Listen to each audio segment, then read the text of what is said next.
we've got the Feice FM301. So this is a Bauhaus style watch, but yes, it is square. I know some people aren't going to like that. That's going to put some people off straight away. So I guess the question is it hip to be square? Sorry, I couldn't help myself.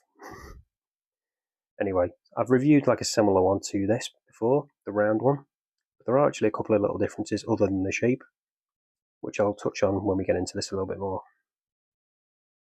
So before we get into all that, let's go over the dimensions because they are quite interesting.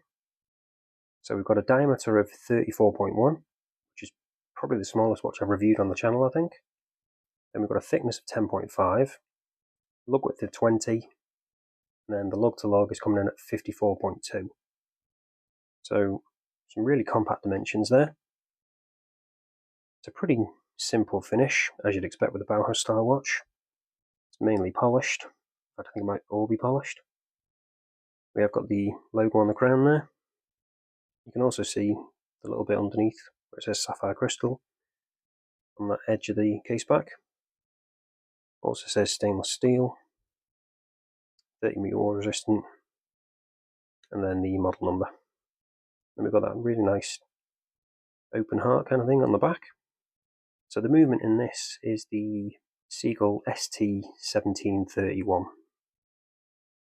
You can also see we've got the quick release strap, which is nice. Feice branding. It's a simple strap, but it's nice and comfortable.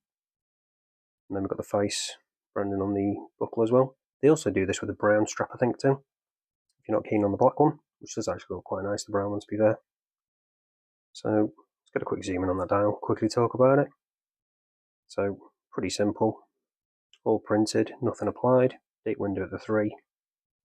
Got a blue colour on the hands. I don't think they're actually blued, I could be wrong there, but they look a little too metallic, I think. I think they might be painted. Got that recessed subdial at the 6 for the second hand. All pretty simple, as you'd expect. It's just a push-pull crown. And obviously there's no loom, so we're not going to be talking about that. So there's not really a lot else to talk about with this. The lugs are actually quite interesting. A little bit of detailing on them. But as I say, it is mainly pretty simple finish to that case. Fully polished. A few little detail bits on the end of those lugs. So let's show you what it's like on wrist. So here it is on my 7-inch wrist. Obviously it wears really well with those really compact dimensions despite being square. And I do really like it, just because it's something a bit different.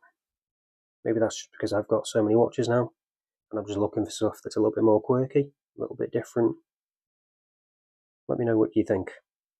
Do you like square watches? Do you like this square watch? I like the little polished chamfer details around the edge, just break up that squareness a little bit, just soften it ever so slightly.